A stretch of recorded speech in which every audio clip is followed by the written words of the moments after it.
துறைகளும் இருக்கு, எல்லாமே நவீனமாக்கப்பட்டிருக்கு, எல்லாருமே கல்வி கற்றிருக்காங்க, எல்லாருமே சுயமா சிந்திக்கிறாங்க, சுயமரியாதை கொண்ட ஒரு பகுதியாக தமிழர்கள் வாழ்ந்துகிட்டு இருக்காங்க. அதெல்லாம் உண்மை, மாற்று கருத்து இல்லை.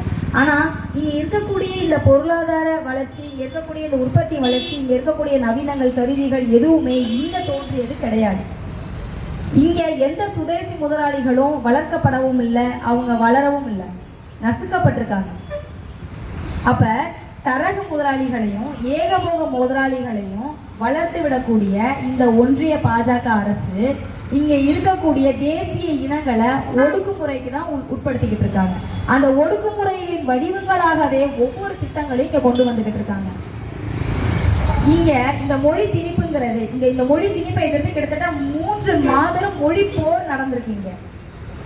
கிட்டத்தட்ட 70க்கும் மேற்பட்டவங்க மொழிக்காக தன்னுடைய உயிர்களை இங்க தியாகம் பண்ணியிருக்காங்க. அப்படி இருக்கக்கூடிய சூழல்ல தொடர்ந்து இந்த திட்டத்தை இங்க வலியுறுத்தி கொண்டு வராங்கன்னா, அப்ப நம்ம தெரிஞ்சுக்கணும், நம்ம எடுத்துக்கொண்டு போற நோக்கம், அதாவது நம்ம சரியான நோக்கத்தை நோக்கி தான் அனைவரும் நகர்ந்து கொண்டிருக்கோம். ஆனா நம்ம இதுக்கான காரணிகளை ஏதோ இங்க இருக்கக்கூடிய அரசு, அந்த அரசோட இதுல இருந்து நம்ம பார்த்துக்கிட்டு இருக்கோம். அதுதான் தவறுன்னு சொல்லுவோம். இங்க இருக்கக்கூடிய உற்பத்தி முறையின் விளைவாக இது நிகழ்கிறது. எப்பவுமே ஆதிக்கத்துல இருக்கக்கூடிய மொழி ஆங்கிலம் இங்க எப்படி உள்ள வந்துச்சு? மற்ற மொழிகள் எப்பவுமே ஆதிக்க மொழி இன்னொரு மொழியை அழிச்சு தன்னோட மொழியை நிறுவ பார்க்கும். அந்த ஆதிக்க மொழிக்கு அடிபணிகிறோமா இல்ல அதை தகர்த்து எறிகிறோமா அப்படிங்கிறதுதான் இருக்கு.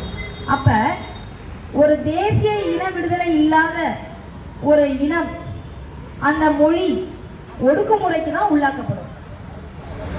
எனவேதான் நம்மளுடைய மொழியை காப்பாற்றுறதுக்கு ஒரு இறையாண்மை கொண்ட ஒரு மொழியாக தாய்மொழி இருப்பதற்கு, நம் தமிழ் மொழி இருப்பதற்காக நாம் எடுக்க வேண்டிய முழக்கங்கள்: இனங்களுக்கு தேவை சுதந்திர அரசு, இனங்களின் கட்டுப்பாட்டில் மத்திய அரசு, பாராளுமன்றங்கள் கலைக்கப்பட வேண்டும், மக்கள் சபையிலிருந்து மத்திய மந்திரி சபை தேர்ந்தெடுக்கப்பட வேண்டும்.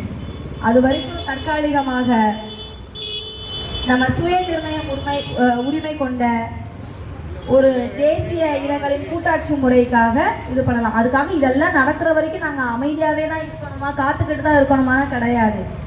அது நடைமுறை ஆகிற வரைக்கும் நம்ம தொடர்ந்து போராடி கொண்டே இருப்போம். நம் போராட்டத்தின் வாயிலாக தான் அதை வெற்றி காண முடியும்.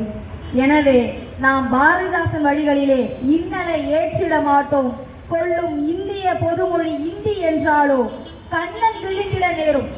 நீ இந்திய மொழி எங்க கிட்ட திணிக்க வந்தீனா உன் கண்ணன் கிழிஞ்சிருங்கிற மாதிரி வந்த கட்டாய இந்தியை வெட்டி புதைப்போம் என்றே இந்தி தெரியாது போடான்னு சொல்ல வேண்டிய அவசியம் நமக்கு இல்லை.